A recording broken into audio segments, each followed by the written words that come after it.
Hello good morning students, मैं हूं Diksha. Welcome back to my channel. आज हम स्टार्ट करेंगे चैप्टर 5 के अंतर्गत मोनो हाइब्रिड क्रॉस, यानी कि एक संकर क्रॉस, जिसे एक संकर संकरण भी कहते हैं। जो मेंडल वैज्ञानिक थे, इन्होंने मटर के पौधे पर कई एक संकर और द्वि संकर क्रॉस किए। तो आज के लेक्चर में मैं आपको मोनो हाइब्रिड यानी कि एक संकर क्रॉस के बारे में बताना चाहती हूँ, जो कि इन्होंने किया था लंबे और बौने पौधे पर। ये जो प्रयोग है इनका मुख्य प्रयोग माना जाता है और ये क्वेश्चन एग्जाम में भी आता है। तो आज का हमारा टॉपिक क्या है? एक संकर क्रॉस, या जिसे हम क्या कहते हैं, मोनो हाइब्रिड क्रॉस भी कहते हैं। Mono hybrid cross.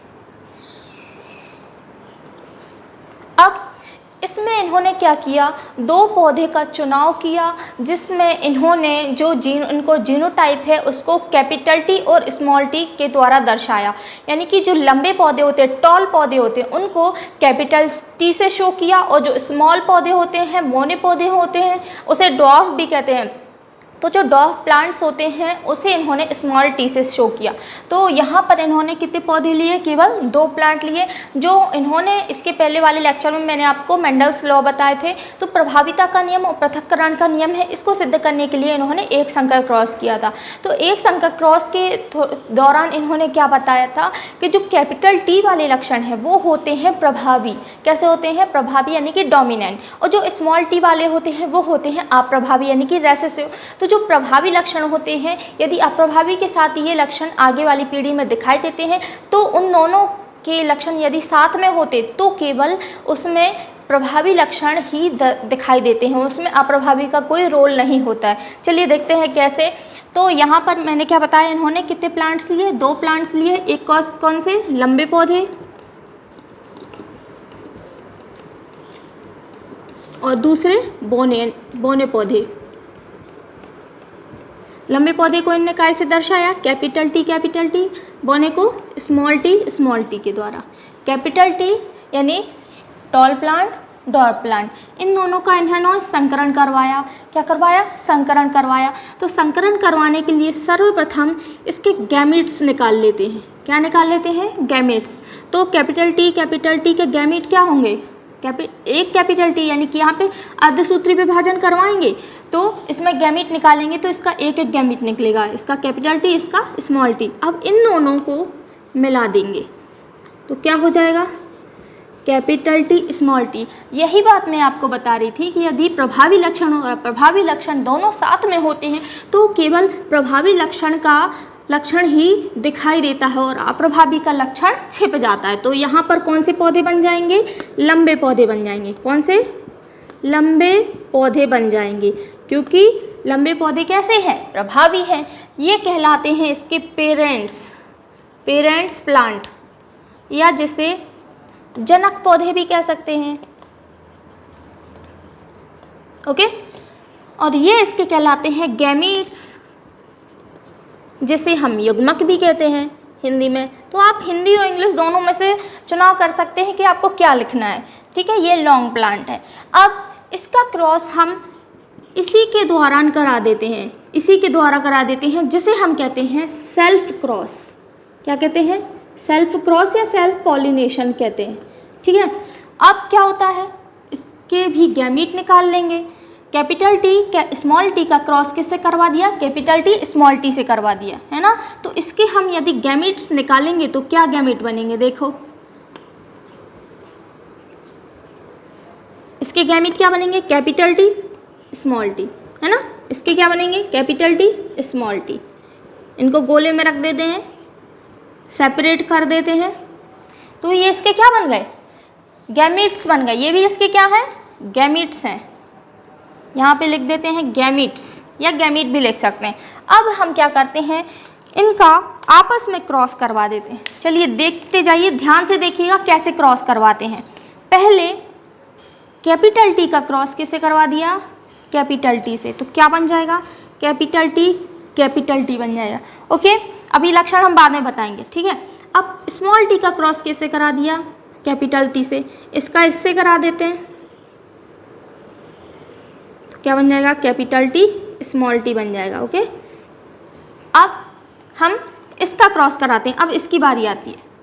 यहाँ पर यदि हम देखेंगे कि इन दोनों का क्रॉस हमने किससे करा दिया, इससे करा दिया। अब इन दोनों का क्रॉस हमें किससे कराना है, इससे कराना है। ओके, तो ये कैपिटल टी यहाँ ले जाएंगे और इसका क्रॉस करा देंगे इससे।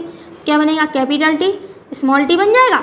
अब इसको हम यहाँ ले जाएंगे और इससे क्रॉस करा देंगे तो क्या बन जाएगा, स्मॉल टी स्मॉल टी। सर्वप्रथम हमने क्या किया, इसका क्रॉस इससे किया, इसका क्रॉस इससे किया, है ना। ये दोनों अलग हैं और ये दोनों अलग हैं, तो इसका क्रॉस एक एक करके, इसका क्रॉस किससे करा दिया, पहले इससे फिर इससे, है ना। फिर इसका क्रॉस किससे कराया, पहले इससे फिर इससे करा दिया। अब हम देखते हैं कि बनते कैसे हैं, कौन से लक्षण दिखाई दे रहे हैं। यहाँ पर तो दोनों प्रभावी लक्षण है, तो ये कौन सा बनेगा, ऑब्वियसली सबको बन जाएगा। ये क्या है, लंबे पौधे हैं। अब बात आती है यहाँ पर, तो भाई टॉल का भी है, डॉर्फ का भी है, तो यानी कि लंबे पौधे का भी गैमीट है और छोटे बौने पौधे का भी है। तो किसके लक्षण होंगे, किसके लक्षण होंगे, प्रभावी लक्षण होंगे। क्योंकि मैंने क्या बताया था, यदि प्रभावी और अप्रभावी दोनों एक साथ होते हैं तो केवल प्रभावी लक्षण के लक्षण ही दिखाई देते हैं। तो यहाँ क्या बनेगा, लंबे पौधे बनेंगे। इसी प्रकार इसे भी हम क्या देंगे नाम, लंबे पौधे, क्योंकि यहाँ क्या है, कैपिटल टी है। स्मॉल टी के साथ कैपिटल टी भी मौजूद है, लेकिन यहाँ कैपिटल टी मौजूद नहीं है, यहाँ तो दोनों स्मॉल टी है। तो दोनों स्मॉल टी होने के साथ साथ इसका लक्षण क्या बनेगा, कैसा बनेगा, बौने पौधे। तो यदि हम यहाँ पर इसमें देखेंगे, जो F1 जनरेशन है इसे हम कहते हैं F1 पीढ़ी। क्या कहते हैं, F1 पीढ़ी या जनरेशन। तो F1 पीढ़ी में यदि हम देखेंगे लक्षण, तो इसमें कैसे लक्षण दिखाई दे रहे हैं, स्पष्ट रूप से लक्षण नहीं दिखाई देते, इसमें केवल प्रभावी के लक्षण दिखाई देते हैं। यदि हम F2 पीढ़ी देखेंगे तो F2 पीढ़ी में हमें दोनों लक्षण दिखाई देते हैं, प्रभावी भी और अप्रभावी भी लक्षण दिखाई दे रहा है। तो इसमें दोनों लक्षण दिखाई दे रहे हैं। अब हम इसका रेशियो देख लेते हैं। तो इसका जो रेशियो होता है, यहाँ पर हम लिख देते हैं, ये है F2 पीढ़ी, ये क्या है, F2 पीढ़ी। अब हम यहाँ पे रेशियो देखते हैं, तो रेशियो को यहाँ पर हम कॉलम में लिख सकते हैं। पहले हम देखेंगे जीनोटाइप रेशियो और दूसरा होता है फिनोटाइप। ओके, तो यदि हम जीनोटाइप लक्षण देखेंगे तो लंबे लंबे लंबे कितने अनुपात हैं, 3:1 के अनुपात में लंबे पौधे दिखाई दे रहे हैं और 1 है केवल बौना पौधा। यानी हम ये कह सकते हैं कि 75% कैसे हैं, लंबे पौधे, और केवल 25% बौने पौधे दिखाई देते हैं। और यदि हम इसका फिनोटाइप अनुपात देखेंगे तो 1:2:2:1 के अनुपात में इसमें, या फिर ये कह सकते हैं 1:2:1, ये अनुपात हम लिख सकते हैं। यहाँ क्यों ये कहा गया है 1:2:1, क्यों, चलिए देखते हैं। यहाँ पर जो लंबे पौधे वाले हैं वहाँ पर वो कितने बने हैं, केवल 1, और जो बीच में बने हैं वो कहलाते हैं हाइब्रिड। क्या कहलाते हैं, हाइब्रिड। तो इसे प्योर लंबे पौधे नहीं कह सकते, ये कैसे लंबे पौधे हैं, संकर लंबे पौधे, यानी कि हाइब्रिड, क्योंकि इसमें दोनों के लक्षण हैं।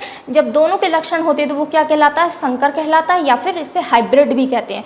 तो ये जो पौधे बने हैं बीच में दिखाई दे रहे हैं, capital T small T, capital T small T, तो ये कहलाते हैं हाइब्रिड लॉन्ग प्लांट। तो इसे इन दोनों को अनुपात दे दिया गया है 2। और ये जो पीछे है ये प्योर बौने पौधे, प्योर डॉर्फ प्लांट्स हैं। तो यहाँ पर जो फिनोटाइप अनुपात होगा, रेशियो होगा, वो कितना होगा, 1:2:1। ये ज़रूरी है, अगर क्वेश्चन आता है तो इसके बिना क्वेश्चन अधूरा माना जाएगा। जीनोटाइप और फिनोटाइप जो अनुपात है वो आपको लिखना ही लिखना है। उसके साथ साथ जो आप यहाँ पे कर रहे हैं प्रयोग, उसको आपको थ्योरिकल रूप में भी लिखना है। यानी आप कैसे लिखेंगे इसको, सबसे पहले आप बताएंगे कि मेंडल ने एक संकर क्रॉस और द्विसंकर क्रॉस मटर के पौधे यानी पाइसम सेटाइवम पर किए थे और कई प्रयोग किए थे। तो उसमें जो मुख्य प्रयोग होता है वो कौन सा है, एक संकर क्रॉस होता है, मटर का क्रॉस होता है। इसमें 2 प्लांट्स लिए गए, कौन कौन से, लंबे और बौने पौधे। इनके गैमेट्स निकाले तो क्या बना, कैपिटल टी स्मॉल टी, दोनों को क्रॉस करा दिया तो क्या बन गया, कैपिटल टी स्मॉल टी। इसका सेल्फ क्रॉस करवाएंगे तो सेल्फ क्रॉस उसी के दौरान कराएंगे। अब इसके गैमेट्स निकाल देंगे, उनको आपस में क्रॉस कराएंगे तो क्या बनेगा, 75% लंबे पौधे और 25% केवल बौने पौधे, शुद्ध बौने पौधे, और 75%। 75% में से यदि हम देखेंगे शुद्ध लंबे पौधे कितने हैं, 25%। बाकी जो 50% है वो हाइब्रिड लंबे पौधे कहलाते हैं, है ना, संकर लंबे पौधे। अब इसका हम यहाँ पे जीनोटाइप और फिनोटाइप अनुपात भी लिखेंगे। जीनोटाइप अनुपात क्या होगा, 3:1, यानी कि जो 3 है ये कितने हैं, लंबे पौधे हैं, है ना। बाकी जो बचा 1 वो क्या है, बौना पौधा। इसलिए इन्होंने यहाँ क्या नाम दे दिया, यहाँ पे चलो वो नहीं करते हैं, नहीं तो समझ में नहीं आएगा, ठीक है। तो 3, ये 3 क्या है, 3 है लंबे पौधे और 1 बौना पौधा। ये है इसका क्या, फिनोटाइप, ये है जीनोटाइप अनुपात। फिनोटाइप देखेंगे तो 1:2:1 के अनुपात में ये दिखाई देंगे। अरे बात समझना, तो ये हो गया एक संकर क्रॉस जो कि किस पर किया था इन्होंने, मेंडल ने किस पर किया था, मटर के पौधे पर किया था। और मेंडल ने अपने सारे प्रयोग किस पौधे पर किए थे, मटर के पौधे पर किए थे, क्योंकि ये सुविधाजनक पौधा है, 1 वर्षीय होता है, इसका जीवन काल बहुत कम होता है, परागण भी आसानी से हो जाता है।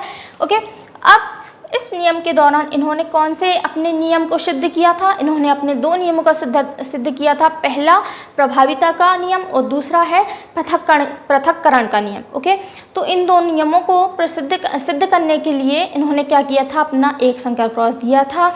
ये रहा एक संकर क्रॉस। स्टूडेंट्स ध्यान से देखिएगा, चेकर बोर्ड बना के बार बार प्रैक्टिस कीजिएगा, बहुत ईजी है चेकर बोर्ड और इस चैप्टर में आपको यही मिलेंगे सारे। तो अभी से ये समझ लीजिए कि आपको चेकर बोर्ड करना ही करना है, आप इससे भाग नहीं सकते और ये जो क्वेश्चन है वो एग्ज़ाम में आते ही हैं।